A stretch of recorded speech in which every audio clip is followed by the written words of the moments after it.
Woohoo! Good morning. Karen Lovely here, and the podcast, The Power of Self-Evolution. Why the power of self-evolution? Well, in short, evolving the self, understanding the self, raising levels of consciousness saved my life. I come from depression my entire life, undiagnosed low-grade depression, which is, by the way, untreated depression is the number one cause of suicide. So, of course, I was suicidal most of my life, starting early on in childhood, the death card always in my hip pocket. And it seemed like it was the best answer most of the time. And that's also symptomatic of this deep-seated emptiness and hopelessness. So what saved my life, and I've always been a closet psychologist in terms of wanting to understand why I was the way that I was, why I thought the things that I thought, and why I felt so bad and awful about myself. But then the turning point was after years of therapy on and off, starting in childhood, learning how the brain computes information based on basic neuroscience and languaging, but it was still evolving myself and raising my consciousness, understanding how the mind works, my mind works. And it's fundamental with all human beings if you have a human brain, but that essentially is it. And this is why I created this podcast, is through me and my guests. The intention is to enlighten, empower, and teach from a place of perhaps being open to knowing something you had no idea, you did not know, you couldn't see it, and you didn't even know to look for it. So that said, I have a very special guest with me this morning. He is a client of mine and one of the most extraordinary human beings, number one, and then number two, as a man, as a male.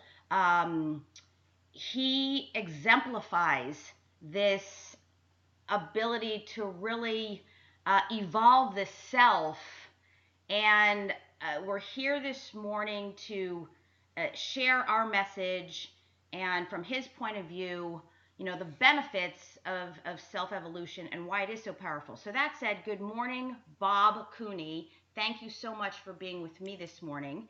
And how are you? Wow, thanks for the introduction. I thought maybe we had another guest on this morning. So. Oh, man, you're funny. Okay, thank you for that. I'm good. Thank you, Karen. It's a pleasure to be here this morning. So you are up to some big things in the world, and you're a stand for the men, as am I. And this has always been a big commitment for me. But I want to hear from you, your point of view, from your experiences, the power of self-evolution, evolving the self. First of all, when did you start your journey into seeking self and understanding self? When did that start? Yeah. I would say that for most of my life, I'm 53 now. Mm-hmm. For most of my life, I thought I was really well adjusted. So I was going through this delusion that most of us go through in our early adulthood, that everything's fine and we're great and we don't have any trauma. And I was an entrepreneur too, and I was relatively successful. So I was just kind of cruising through life. And then I think as a lot of men happen, you get into your 40s, 50s. Some people it happens late 30s. Some people it happens in the 60s. But you just start getting this feeling that something's not right, something's off. There's a glitch in the matrix, as the Wachowski brothers would say. And that started for me probably mid-40s, maybe 7-8 years ago. Okay. And was there something pivotal in your life, something happening in your life that really, because the saying goes, only through crisis are we most motivated to change. Right. And so was there, quote unquote, a crisis or something that happened? I know for me, the final nail in my coffin was my sister killing herself. So that was a biggie. But anything real blatant that It sparked wasn't. I think that for me, it was probably a series of smaller things, and then just time. There were some job changes, and I started thinking. I think a lot of men, and maybe most humans, we're constantly seeking, right? We're seeking what's going to make us happy, and for some people, that's buying stuff. For some people, it's drugs, alcohol. For some people, it's sex. For some people, it's travel, whatever it is, and so I think for me, it just got to a point where I was trying lots of different things, lots of consumerism, changing jobs occasionally, like what's going to make me happy, and thinking each new job was going to make me happy. And when it didn't happen, and then I think there was one particular job that I took that I thought was going to be my dream job. It seemed to have everything lined up regarding my experience and location and the people involved and the opportunity, and it quickly became the worst job I'd ever had. And that gave me a big blow to my ego, and then that allowed my soul to start speaking to me. And when that happened, I was in a position where I was able to listen, I think, and that's really what kind of accelerated the transition. Yeah, so I would say that was like a mild crisis, if you will, like an inner conflict, an inner, we think crisis is like trauma and this big dramatic thing, but in a way it was, from my point of view, an internal conflict, quote, crisis, like a mild crisis. You said, and I love what you said, like at some level you figured out like something was off, because that was always my thing early on. Yeah, I think that's in most people. My belief is many people just choose to ignore it and tune it out. Some of that is probably the psychological underlying understanding, subconscious, that if I listen to that voice, it's going to lead me on this path of discovery that I might not want to discover some of the things that are there, so we tend to avoid it. And then, when the crisis, I'm a little sensitive to the term crisis, and I'll tell you why, because there's this whole notion of the midlife crisis, especially for men. And that term is basically the punchline to a joke, especially in America. And because of that, we ignore it, we shun it, we don't talk about it, it becomes taboo for man. Women will throw it out there as a way of justifying men's behavior in their middle life, but I prefer to call it a transition. And maybe the message is, and this is what some of the things I want to talk about, not only in this podcast, but on my platform that I'm going to be building going forward for men and for women, is it doesn't have to be a crisis. It's how you react to it that will determine whether it's a crisis or a transition. And that's something that I've done a lot of studying, reading about, and learning about through my own experience over the last 5, 6, 7 years. Yeah, no, that's interesting. Let's talk more about that. In general, based on myself and my case studies, and I know myself, I'm going to talk about me. It takes my higher consciousness, there's a lot of times, and this is a human condition, I think I know. Like I have this thing like, oh, I know the answer. I can figure it out. I know. And I tend to be a lone wolf. I know. Right? And so for me, I need, quote unquote, the crisis. Call me a drama queen, if you will. But I love what you said. It's like, it doesn't have to be a crisis, but inherently, it takes usually a crisis to wake people up. I just want to say that in general. But I like your angle of it doesn't have to be a crisis. Like, as a matter of fact, you'd be better off seeking self and understanding self and evolving and becoming more conscious, without a crisis, without feeling like it's a transition. Wouldn't that be great?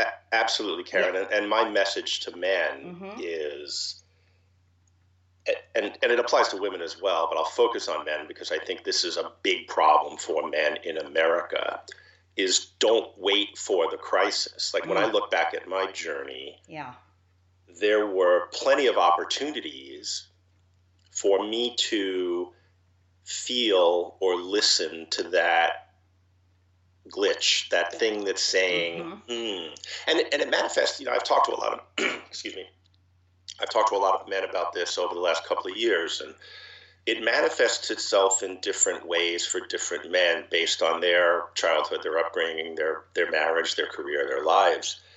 But it can manage in questions such as, is this all there is? Like, or what's, the meaning of life? Or what's going to happen when my kids leave? This is a big one. Teenage kids, and you start looking at the next 3, 4, 5, 6, 7 years, college on the horizon, they're going to leave the nest. Oftentimes, married couples have the man's invested in his career, the woman's invested in the family. And I know these are stereotypes, and they're stereotypes for a reason. Yeah, absolutely. And then when the kids are gone, the couple look at each other and they're like, oh, fuck, now what? Ooh, sorry, am I allowed to say that? Yeah. Is this an adult podcast? This is an adult podcast, and, I just mark it as explicit. So have at it. Be you. Thank you. Yeah. And they look at each other and they're like, "Oh, what now?" Right? And oftentimes the man's been pursuing his career as a means to satisfy his ego, and his identity is tied up in his career. And then mom has invested in her kids and the family, and she's projected her unmet childhood needs on her kids. And then, and then the kids go off and individuate, and they go do their own thing, and the couple looks at each other and they're like, okay, what do we do now? Because we have nothing in common. And because we've both been working on different things for the last 15, 18, 20 years. And I think that the message to man is you can approach that time in your life more consciously, and you can evolve during those years by having a better understanding of yourself and who you are and what you want. And then when it comes to that, which is almost, often that becomes a crisis, you're much more aware of yourself and your relationships and what you want and who you are, and able to transition better rather than that whole crisis thing happening. Yeah. And I love that. And so the message I'm hearing is, there are warning signs, pay attention to them. Yeah. Don't brush them under the and they're carpet. subtle. Look, depending on who you are and how strong your ego is, and I use the term ego in a psychological sense, not in a pop culture sense. Your ego is what allows you to be successful in early life. It's what allows you to individuate from your parents. It allows you what build your career, and it allows you to succeed. It's what drives you. And without an ego, you'd never leave home. And so it's a healthy thing to develop, but it tends to mature. And then as you get older, as I've gotten older, I'll speak for myself, it served less and less a purpose. And then what wasn't speaking to me was my soul.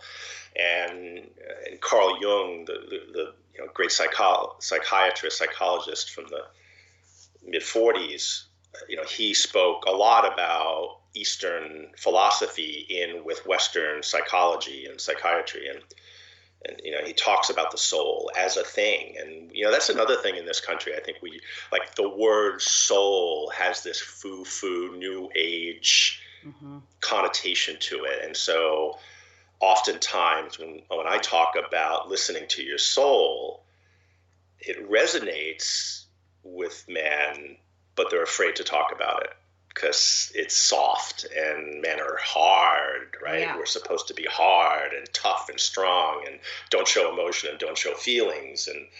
And so when we talk about listening to your soul, that's what's speaking to you in that kind of early middle life transition coming up is your soul. It's like, what's this about? What is life? Why am I going through this? What's my purpose? Why am I here? That's your soul talking. And oftentimes we're just conditioned to just tamp it down and say, shut up, soul. I'm too busy. I've got a career to build and a family to provide for and an ego to stoke. And those are the clues that you're listening to. Yeah, and it's interesting as you say that, because there I was, 8 and 9 years old, exactly saying that to myself. What is the meaning of life? I don't get it. This is bullshit. Like, this makes slightly sense ahead of your time, Karen. Yeah, and I'm extremely old soul. I want to say, thank God, I feel energetically there's some ties to Confucius, because, I can say because of the Asian thing, talk about stereotype, but I'm going to claim it, but you should.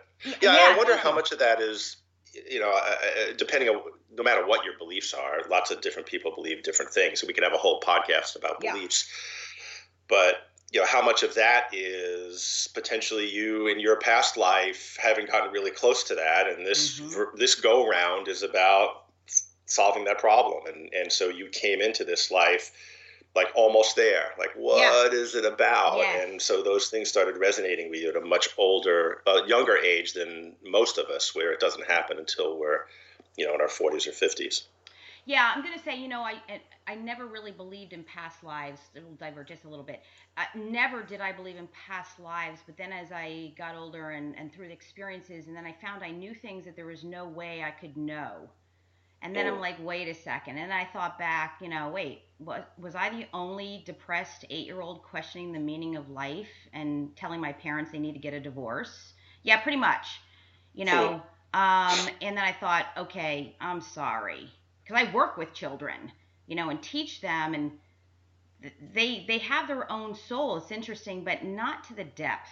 So I just had to say, wow, with the evidence and my whole life looking backwards, there has to be some past life stuff here, for sure. And I do believe in past life. That's how I started to believe in past life, is it just resonated, number one. I connected to it on a deep level, and then there were questions I had that I couldn't answer as to how would I even have this information. So, but I love what you say, and you're saying about this soul. Like, let's talk about it. So I want to just talk about ego. I have my own definition and distinction of ego. Yes, I learned about ego from a psychological standpoint, but my interpretation or definition of ego is the ego is really just symptomatic of our self-defense coping mechanisms. The ego, and that's when you were saying it drives us, it's necessary. I'm going to say, yes, it drives us. I'm not so sure I love it to be necessary, because my ego was definitely my need to prove, and it was my primary driving source, but underneath it, it was really me being driven by the need to prove I was worthy at some level and prove I was good enough. And it came along with this it was a coping mechanism. It really was a coping mechanism. Yeah, and I think the ego, without it, and we'd never leave home, we'd never leave our parents. That's right. So it's absolutely necessary in a psychological sense. I think the key to being a well-rounded person is to balance that ego with, or be aware of it. I mean, I think the issue with ego is oftentimes we're just not aware of it, right? It's a thing, and we believe it's us, and we can't separate ourselves from our ego or our minds. And so we see it all as one big blob of stuff. And in reality, it's separate from us, and it's protecting us, and it's helping us individuate. It's useful. There's a great line in a song from the band A Tribe Called Quest's last album. And I don't remember the name of the album. It came out last year. It's awesome. And the song's called Ego, and the line is, "You need it when you're ballin' and equally when you're fallin'." And to me, it's I love that, because it rounds out its use to us. It's when we're growing a business, when we're growing a career, it's what allows us, as you say, a coping mechanism with our internal insecurities and stuff. And we put it out there, and it allows us to take risk and step into fear and all of these things. And then on the other side, like when we have these inevitable failures in life, whatever that means to you, it helps us get back up, right? It's like, all right, pick your ass up, get off the ground, and go forward again. And so it's such a necessary component of our lives and our growth. But in my case, it was way too dominant. It was 100% of my subconscious. Ooh. And it wasn't until I started, like, I think the thing for me, you asked, like, if there was a crisis in this job loss, and I can talk a little bit more of that because man might relate to this, is I took this new job, and it was a C-level executive position in a small public company, and the chairman of the company asked me to come in and help them with innovation, and the culture was kind of fucked, and I went in there with this intention of really making change, and quickly found out I got co-opted by the system and the culture, and I didn't move fast enough before I went from a change agent to part of the system. I just got absorbed by it. And I was there for about a year, and I built a pretty substantial team, and we had done a 360 review. A new CEO came in. I was a COO, and he instituted this kind of net promoter, which for HR, human resources, and basically it was like a 360 review process, and people would give you a net promoter score, whether they were your subordinates or your superiors or your peers. And mine came back with a horribly low score. And my previous experience had been, like, the thing I did best was leadership. That was what I did. And I led very diverse teams. And some of the quotes, even on my LinkedIn profile, people that have worked for me said, wow, Bob allowed us to do more as a team than any of us thought we could do individually. And to me, that's one of my greatest compliments I've ever received as a leader and a manager. And in this particular situation, I just failed miserably. And that just crushed my ego. It's like, boom. And it was that event, and I'll never forget, I was driving it. And so it was a combination of that, and I had just turned 50 when I took this job. And 50 is I'd always heard 50 was a tough age for man. I've had friends who have turned 50 when I was younger, and they said 40 was no big deal, but 50 was the hard one. And I think the bulk of your earning years are behind you. Your kids are getting older. You're looking at all these things. I understand it now. So I was prepared for 50 to be hard. And so what I did is, over a 15-year period, I steeled myself against my 50th birthday. Like, I'm literally just realizing this now as I'm talking on this podcast. And so I steeled myself against my 50th birthday. So when it came, I had this new job. It was my dream job. I was living in San Clemente. My kids were, going to college or starting college. Everything was great. And I was driving down and so I turned 50, and this new job happened. And then, figuratively, about 6 weeks later, I turned 51. Like, how as we get older, they say time accelerates. And so it seemed like a blink of an eye, and I was 51. And I'm driving down the 5 through Camp Pendleton on the way to work in the morning, and beautiful sunny day, I'm looking at the ocean. And it dawned on me that I was 51, and it had happened in a blink of an eye. And so then I did this immediate extrapolation. I was like, wow, if that last year it took 6 weeks, in a year I'll be 60. Yeah, right. Oh, God. Right? Yeah. And so I felt this imperative of time pressuring me. And the combination of that and the fact that I had become miserable in this job, realizing that I wasn't succeeding and my ego was crushed, that was the thing, the crisis in your term, that caused me to really re-examine my life and led to a whole series of changes. Ooh, okay, hang on. So you took the test and got a low score right out of the gate once you got the dream job? Or was it? No, this was after about a year. Oh, okay. So you had the job, dream job, then a year goes by, you take the test, and then it comes in at the. And it wasn't a test; it was a review. It was a test. HR review, Yeah, 360 degrees, right? So your employees, the peers, your superiors are basically rating you on a score of 1 to 10 in a bunch of different factors. Okay, gotcha. And then, so they rated you and you got a low score. It's kind of like reviews on Yelp, right? Yeah. And so after that. Yeah, and I was a 1-star restaurant. I was that really bad, that the Chinese restaurant that serves Italian food, hot dogs, pizza, and Greek food that has 1 star that you wouldn't even think about going to. Yeah. That was me.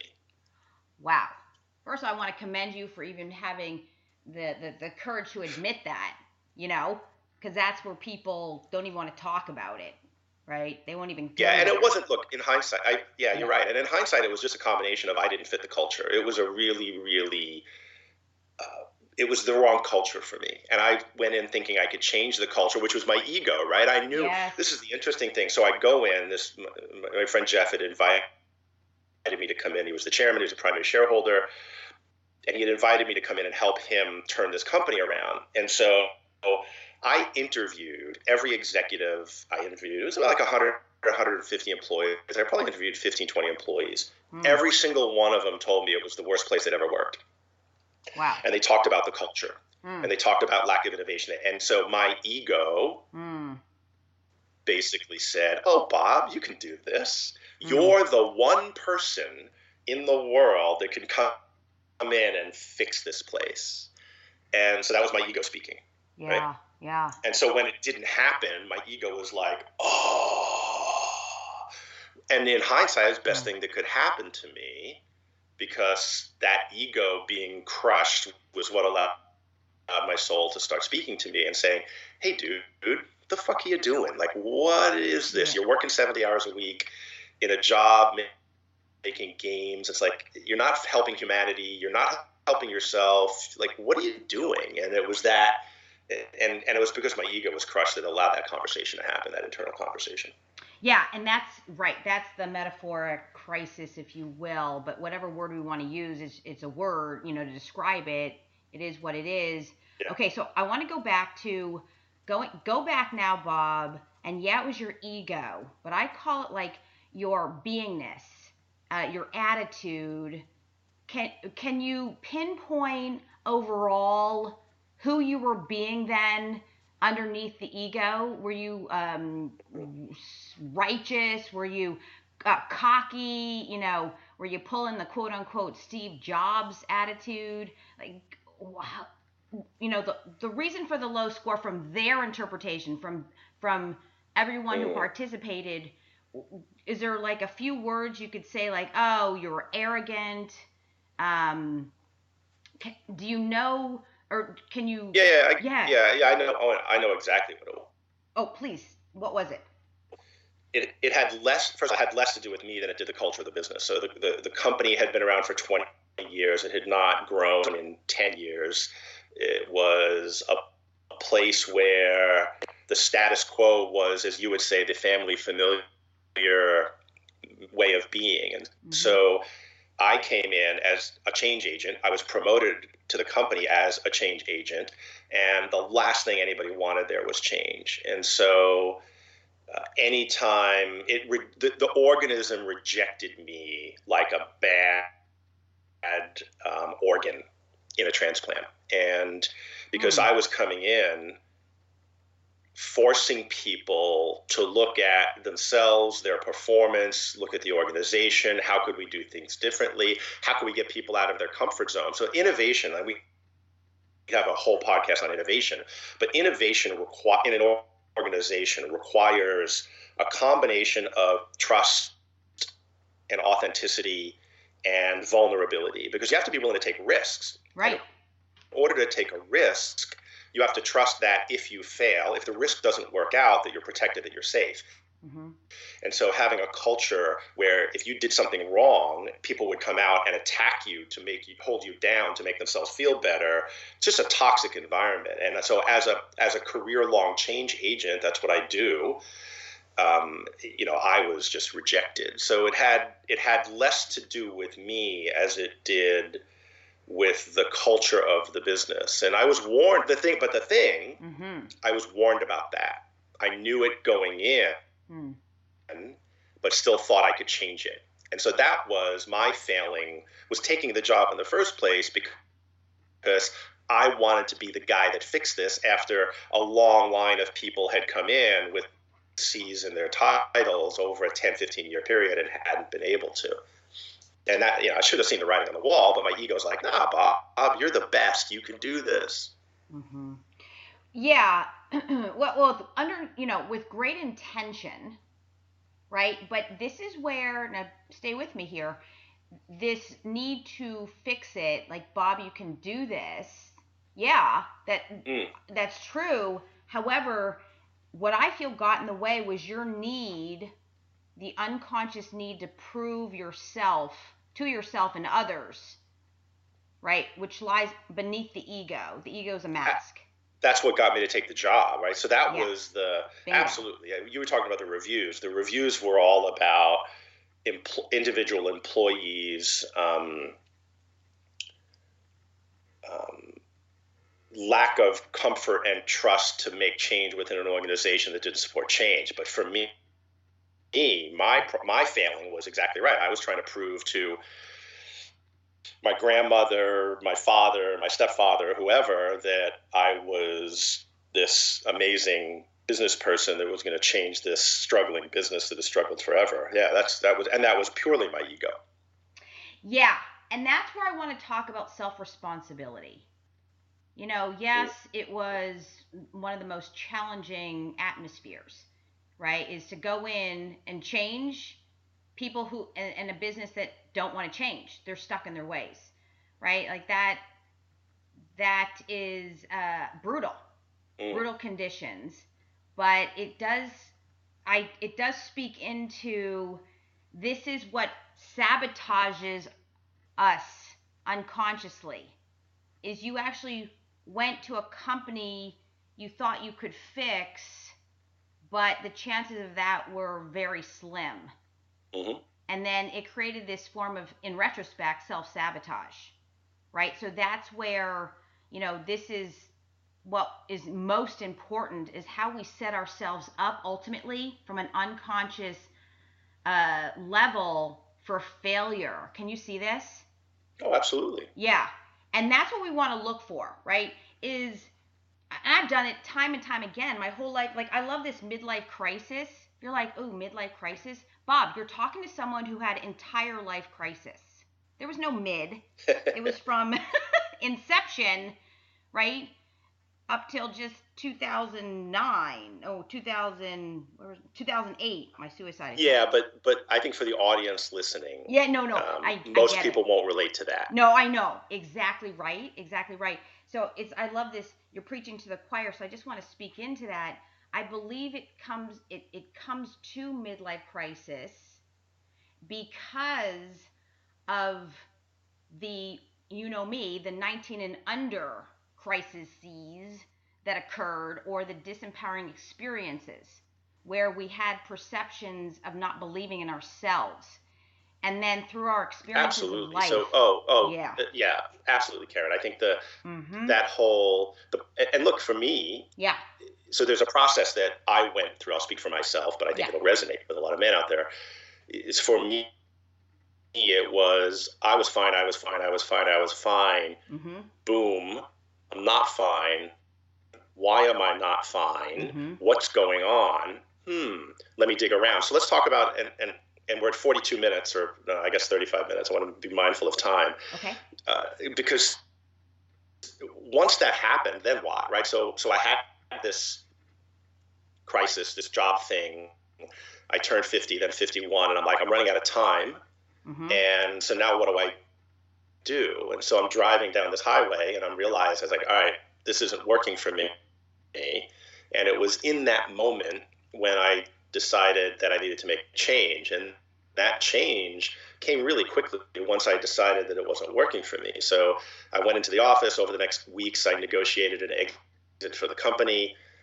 I was my kids were in that kind of late teenage stage where they're getting ready to go to college. My oldest was actually, my oldest who might have even been in community college at the time.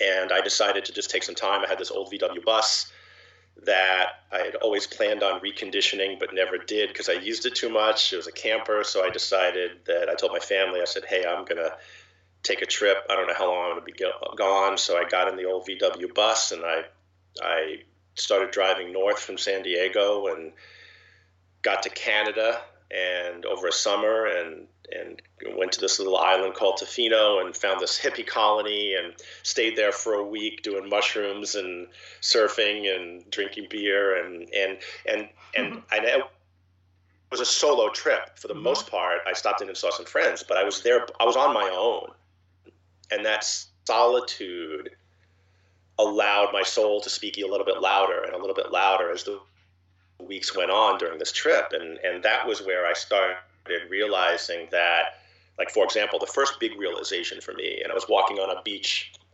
somewhere in, I want to say it was Northern California, and around the Lost Coast in Humboldt County, which if you haven't been to, everybody should go there and spend some time. It's the most remote stretch of coast certainly in the Western United States. And I was there for a day and never saw another person, which in California is hard to imagine. Yeah. And I was walking along this sand dune, and I can picture it like it was yesterday. And I had this realization that I'd spent my life defining myself by not being my father. And wait, sorry, you cut out. So that Say was that one again, of those first realizations. Bob, you cut out. Say that part So again. You and I. Yeah. I spent pretty much my entire life up to that point, 51 years, trying not to be my father. So my father left when I was 2. He wasn't really in contact with me. My grandparents on his side stayed in touch with me, but basically in hindsight, there was a lot of programming going on there that they didn't want me to be my father. But all I knew growing up was don't be your father. And so I spent my life, instead of being me and figuring out who's Bob Cooney authentic self, I defined my life with this persona as the anti-dad. And so that first realization, which came from the solo trip of being alone and having some solitude and time to reflect, was I wasn't being myself. I was not being my father.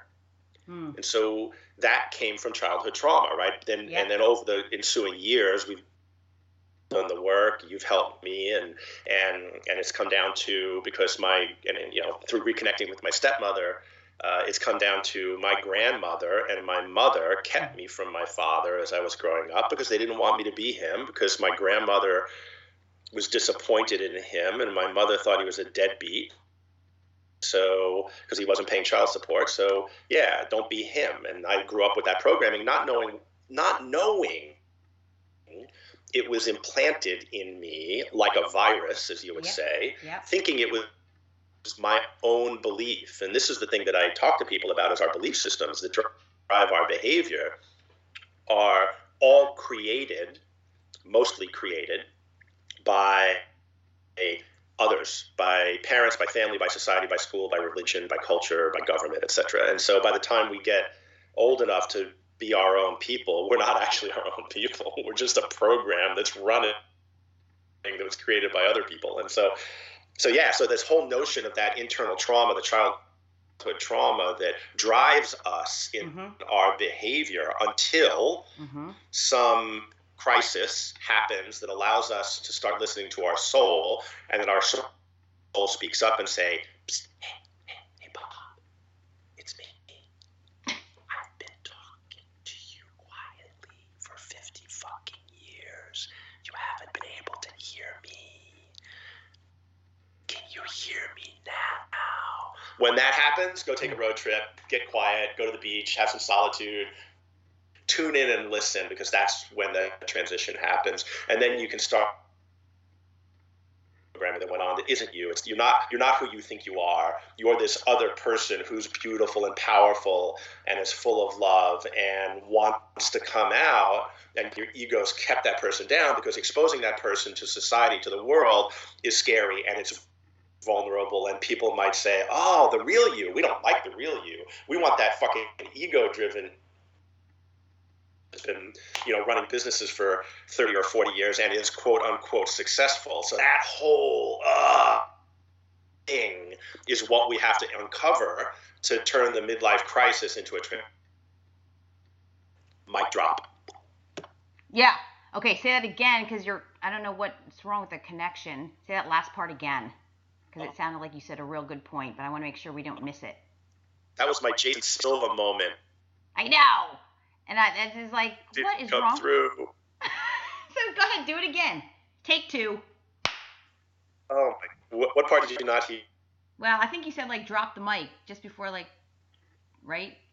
Did you say something like drop? Oh the yeah, mic? yeah. Did you not hear the whispering part? No, we missed the wisdom part. Yeah. I was whispering. Oh, that whispering. No, we heard that, but that last part. Okay. So here's the thing. Oh, I just said at the end. Yeah. I just said mic drop at the end because that was my rant. I know. And okay, so I thought there was like one last final thing, but that's okay. In these last few minutes here, right? Time flies when you're having fun because there's like all these questions in my head. So we want to look at, first of all, to address podcasters, like if it's explicit, it's 18 years old and up. And I don't care how old you are in this lifetime, right? You could be 1,000,000 years old and still alive in this lifetime. I only care about 19 years old and under. And the reason I bring that up is anyone listening, podcasts are starting out at age 12. There's a big demographic. Now, this is explicit, so they're not going to be able to listen to this one because of language, but they've heard the language before. However, 18 years old and up, yeah, you're 53, but I want to emphasize that listening to this as a under 53-year-old is so beneficial because after about 19 years old, it's just a repeat of the same programs and mind viruses that you had just discussed, right? That these are fundamental programs and we just keep running like a computer, the same program until we go in, find the viruses, extract them, and then upgrade the operating system. And upgrade it for good. Absolutely. And not evil. Yeah, go ahead. Be like if we could get kids, or we could get 20-year-olds or even 30-year-olds to understand this earlier in life. And I think some do. And this is, another podcast. We've got 5 of them we'll have to do now around millennials. But I think millennials seem to be much more aware as a generation than, yes. I'm kind of on the boomer Gen X transition. And yeah, we were all, the Gordon Gekko era, greed is good, build your career, blah, blah, blah, blah, blah. So yeah, but it would be awesome for kids to have an understanding of psychology, and some of them do. And again, but I think the human condition this is the way it works, Karen. You have to go through this. This exactly. is no matter how intellectually aware you are right. of the process of ego development and soul development and transition and trauma, I think you just got to part of humanity. Well, yeah. So I want to tell you, I talk to a lot of 20-year-olds, both men and women, a lot of men, because I run in circles where people are entrepreneurs and they're very driven. They're 24 years old, 25 years old, and they're asking me the deep questions, and they're very fascinated and interested. The problem I have is exactly what you're saying, is they think they still can do it because they don't have enough experience, negative experiences to go, wait a second, in my objective reality, it's not working. That's the problem I have. So that said, right, Bob, in these last 5 minutes, we're about to wrap it up here. Let's talk about the benefits. Like, if I could go, I was searching since I was 8 or 9. I couldn't find the frickin' answers, right? It's like, Jesus Christ, somebody fucking give me the fucking answers, for God's sakes. And I asked everybody. Nobody knew anything. And I'm like, are you kidding me? Right? So if I could go back, why do we want to evolve? Bob, from your point of view, speaking in the I, what benefits, no matter what age, what were the benefits of you finally taking the road trip and having all these ahas and epiphanies? What's the good out of this? Why would we even want to do this, especially the men, in short? Yeah, so it's a really hard question, Karen, because I ask myself that all the time. Because it's fucking hard work and it's painful at times. And I think I think for some people, there's just a deep driving need to be authentic. To like when you get later in life, is you want to let yourself out. And I think there's a lot of ways I can answer this question, but the one that's coming up now is the world needs us. And I'll speak for myself. Is I have something. I have a gift, I guess, and it's hard for me to even say that out loud, frankly, because it feels selfish and egoist in itself. But I think we all have a gift that we are born with or we develop over our lifetime, and I feel like there's an imperative to give that, to offer that to the world, whatever it is. And everybody has their own unique gift, and the ability to offer that to the world requires us to get in touch with ourselves so we can figure out what that gift is. And so for me, that's required a lot of painful introspection and okay, so can we say that honesty and yes, hold on. Go ahead. So can we say that because of your commitment to train to evolve your higher self or consciousness, you can now say at this point, if everyone has a gift, that you're able to own your gift? Yeah, absolutely. Okay, bingo. You have to discover yes. it, and then you have to own it. Yeah. And in order to do that, it takes a lot of understanding of yourself. And then you have to grow the courage and the belief in yourself that your gift is worth something to other people. And so that takes a level of awareness and self-confidence that is often difficult. And then if that gift is truly, truly coming from your soul, from your purpose, the ability to put that out there and subject it to other people's whatever, criticism, scorning, love, affection, belief is frightening. And so now we're going to expose ourselves and we're going to be vulnerable to the world. And that takes work and support and confidence that you have to build. And so all of the work that we do on ourselves, that I'm doing on myself with your help, is so I can do this podcast, so I can go out there and help men understand that there's more to life, and you don't have to be the butt of a joke when you get to your middle life. There can be a beautiful, meaningful transition that allows you to live the second half of your life with authenticity and love and meaning. And that's I couldn't have done that 10 years ago. I couldn't have done that 5 years ago. I don't know that I could have done it 2 years ago. It's just taken a lot of work to get to the point where I'm willing to put myself out there with my opinions and my beliefs and my experience and be vulnerable and say, hey, I was that guy. I was a successful, C-level executive. I was a successful entrepreneur. I took a company public when I was 30, and none of that meant anything when it all comes down to it. What actually is meaningful is this. Yeah, bingo. Okay, we got ourselves a winner. This is what I'm asking, right? It's like training for the Olympics. I always use the Olympics and Olympic athletes, elite athletes. It's like who in their right mind wants to train from an early age, like Michael Phelps starting at age 7, right? But then the Olympics, your first Olympics, good. Your second one, you don't really get good till 1 or 2 in, like Michael Phelps. There's a third one where he just kicked butt, but it was 4 years of training, and there ain't no guarantees at the Olympic trials. You see this? And yeah, it's that kind of training for excellence, but why is it worth it? Because exactly what you just said, Bob. So what I'm hearing is, you said you couldn't even do this 2 years ago. The reason why it's so freaking worth it from my point of view and what I'm hearing from you is because you get to own your inner power. You come to a point where you can own your gift and know, oh, I have something to share with others or the world.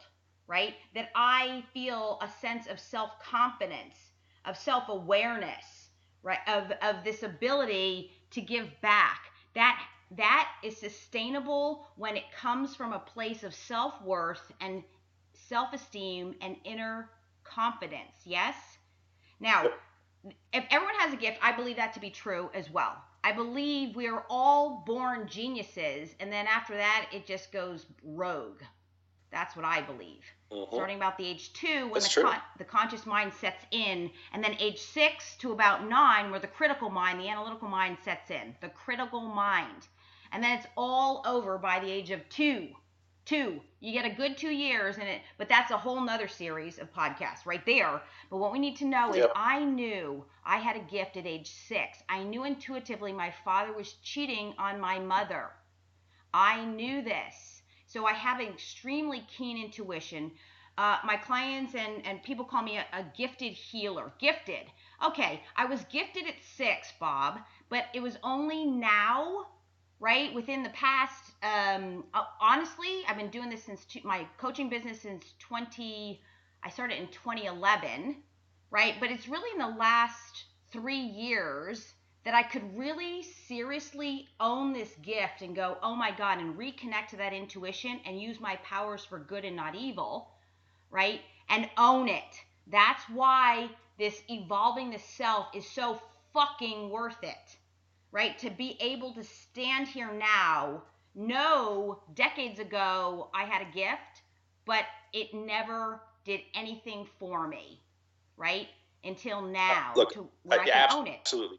And what it does for you, it creates meaning in your life. Like what's the meaning of life? There's the Monty Python movie. It's another joke, right? But the guy from the '60s cartoon climbing the mountain and going to the Swami in the cave saying, "What's the meaning of life?" But the reality is, this self-discovery that to the world is actually what provides meaning in the second half of my life, and I think in men's lives, and that's the big question. Yeah. Okay. And that's why it's worth doing. Yeah, exactly. Like, if there weren't any prizes and perks to this thing, there's no way. You got to be out of your freaking mind to think that I'm going to train this fucking Absolutely. hard. Just ride the merry. Yeah. Yeah, and then I'd rather be dead, so then that's what keeps me going. But we really want to stress why we'd want to delve into self and really understand ourselves, because then we have the ability to really connect to our gifts, our power, whatever you want to call it, and own it. So, Bob, as a human being first and a man second, to all boys and men, right? The one thing, if you could look backwards early on, what would be the one thing you wish you had, and the advice you would give to a boy, a young man, a man, based on your own personal experiences? What advice would you give? Question your beliefs. Our beliefs turn into our programming, which drives our actions and behavior for our whole lives, and those beliefs have been put there from the time, like you said, from the you're 12, and they're put there by family expectations, by school, by society, by everything externally. And so the thing the advice I would give people is to write down your beliefs. There's a great book called The Four Agreements by Don Miguel Ruiz, and I would recommend everybody read that. That was one of the things that started me on my journey. And he talks about agreements, and the agreements are your belief system. And so start paying attention to them. What do you believe? Write down what you believe, and then go back and question, why do you believe it? And then the question is, do you believe it? Is it serving you? Is it serving your higher purpose? And if it's not, then start realizing you don't have to believe that. It was planted there for you. It was programmed. You were programmed by others. Own your fucking programming. Own your belief system. Let go of beliefs that don't serve you, and create new beliefs or agreements that do serve you. And that's how I think you can live a meaningful life. Yeah, that's really great. And I'm going to just repeat that is question your beliefs. We're saying seek to understand. That's how I would say it. But question your beliefs. And they are systems. They are networks based on neuronal patterning. Neural networks, if you will, right? You really want to start examining them and paying attention to them and seeing how it's affecting your life. And I call it reality check. And it is. Like, if you think that it's not, then you're not ready for the work. Like, seriously. Like, and Maslow's hierarchy talks about self-actualization at the top of the pyramid, and the, less than 2% of the people in society are going to get to that point where they're willing to look at their belief structure and say, what's driving me, and how do I become more authentic and real? And so it's not for everybody, as you said, Karen. A lot of people are just going to stay on the hamster wheel. Yeah. And look, I'm saying, people, if you're interested at all and have even just an atom's worth of wanting to get off the fucking hamster wheel or the wheel of insanity, doing the same thing, expecting a different result, this is why you'd want to question your beliefs and delve into evolving yourself from the inside out. Yep. That's Absolutely. the message. Bam! That's the message. Okay, don't mess with Bob and Karen. Okay, so we could go on and on. We're going to do a part 2 in just a few days, Bob. So thank you for being here. Thanks for having me. Yeah, and any last words of wisdom out there in general that you want to just speak to? No, I would just say if anybody wants to continue the conversation offline, I have a website, bobcooney.com, BOBCOONEY. Through that website, you can connect with me on social media, either Facebook or LinkedIn. It's probably the best method. Feel free to connect and send me a message. I love having these conversations because I find them enjoyable and meaningful to me. Yeah, thank you. I'm going to repeat that, right? So my hashtag is boys to men, and it could be a woman, please, it doesn't matter, but really I am such a profound stand for the men in the world because of my own experiences and seeing my father have a lot of issues. And I love my father. I've always loved my father, but he was so lost inside and such a genius. I mean, we're talking genius IQ father, but his EQ, right, his emotional quotient was so low. He would have scored negative 5 stars because he was so lost and didn't know how to connect all the dots, right? So Bob Cooney, BOBCOONEY.com. Get with Bob. Men, talk to Bob. Boys, 18-year-olds, talk to Bob. Get in the conversation. The thing, I'm going to end in acknowledging you, Bob, profoundly, so be open to taking it in. The thing about you is that as a man, you are open to connecting to your emotions and emoting, right? You're not afraid to cry. That's what makes me so in awe of you. You're not afraid to cry, express, laugh, joke, but it's that crying. You're not afraid to delve into your emotions and express them with no shame. This is part of the problem, I believe. Men in general have been trained to suck it up. Don't emote. Don't feel. Yeah, don't even get me started on that one. Yeah, right. And we're going to talk more about that in future podcasts. But just, Bob, you exemplify. You are such the epitome of role modeling healthy emotions, expression, full self-expression, allowing yourself to be where you are, who you are in the moment, and just be okay with it. And I highly, highly, highly recommend it. I know you'd agree with me, is especially the men. And the earlier you can get to that, young men and boys, go for it. Absolutely. And there's no shame whatsoever. And talk about it. There's a safe place. Bob, you offer a safe place for men to express themselves, people to express themselves, but again, men, because there's such this stigma to not express. And yet they say that men actually, I believe this, are actually more sensitive on the inside. And thank you on behalf of humanity and the world for being who you are, Bob, and what you're up to and standing for, right? In helping boys and men, teenagers, to be able to freely express themselves and be okay with it, and to, as I say, fall madly, passionately in love with themselves, with yourselves, with that inner child, that little boy within.